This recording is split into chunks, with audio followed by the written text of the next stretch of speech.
Your marketplace is ready for its first users. But how do you get suppliers without customers, and how do you get customers without suppliers? This is the classic chicken and egg problem that marketplaces face in their early days. In this video, we'll help you solve this problem. We talk about why the first people you want to onboard is usually supply, how to attract them to your platform, and how to onboard your suppliers in practice.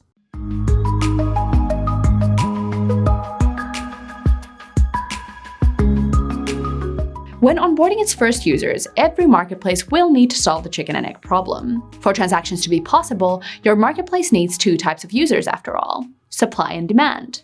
So how do you get one on board without having the other? The answer? Get one side to commit first. When you start facilitating transactions, your supply and demand need to successfully get their problems solved. If customers come to an empty site, no transactions will happen. If your site only has suppliers, that means no transactions as well. This means the chicken and egg problem is integrally connected to liquidity. That is, the probability of users finding what they're looking for on your marketplace. So you'll need the right people on board at the time of launch. And for most marketplaces, this means onboarding supply first. But it's still a good idea to keep the demand side in mind while onboarding supply. For example, you could capture emails of potential customers in a mailing list or allow them to sign up without access to search or transactions. This way, you'll already have some customers when you're ready to launch.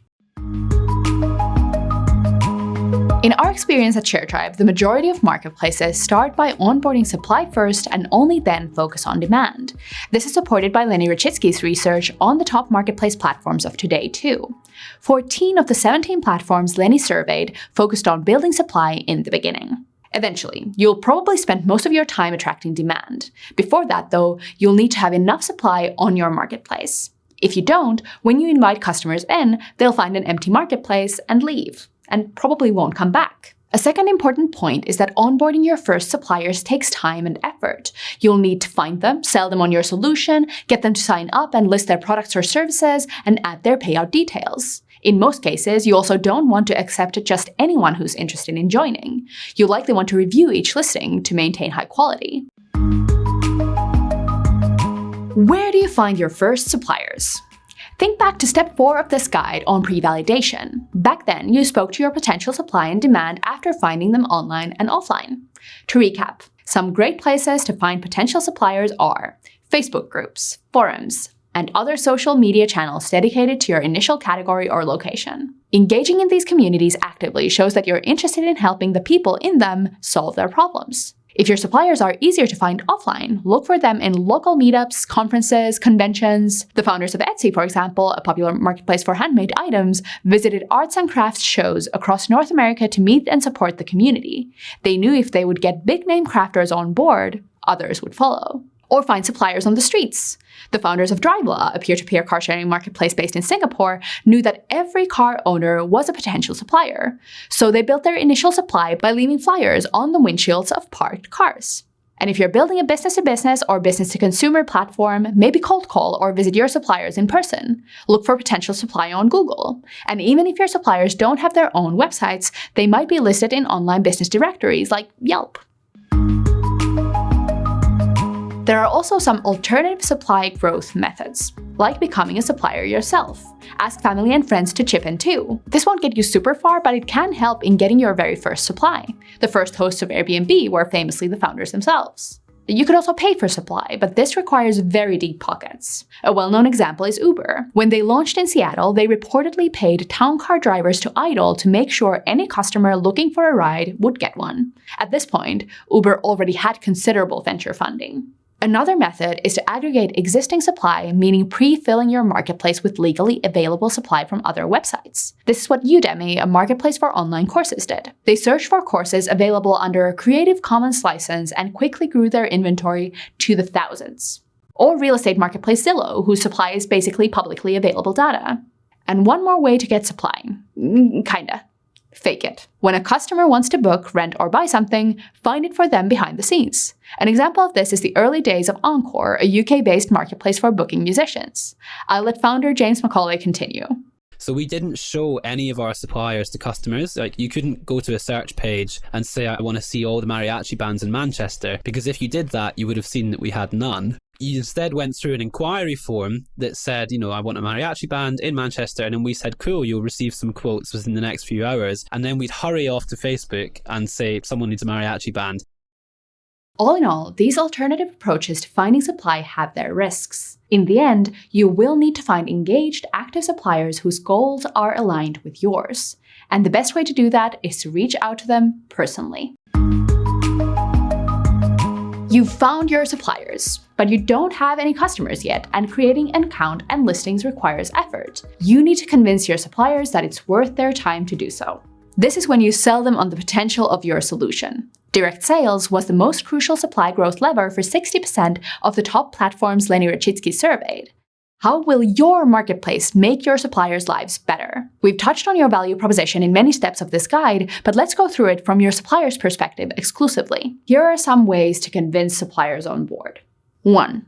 Offer them a better supplier experience than existing marketplaces. If your suppliers are already offering their products or services on another marketplace, why is your platform the better option? Do you offer a better workflow or design, lower pricing, or maybe a stake in your business?